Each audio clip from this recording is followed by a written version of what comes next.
तुम्हारा परवरदिगार खूब जानता है कि तुम और तुम्हारे साथ के लोग कभी 2/3 रात के करीब और कभी आधी रात और कभी तिहाई रात क़याम किया करते हो, और अल्लाह रात और दिन का अंदाजा रखता है।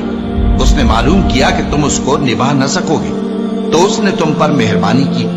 बस जितना आसानी से हो सके उतना कुरान पढ़ लिया करो।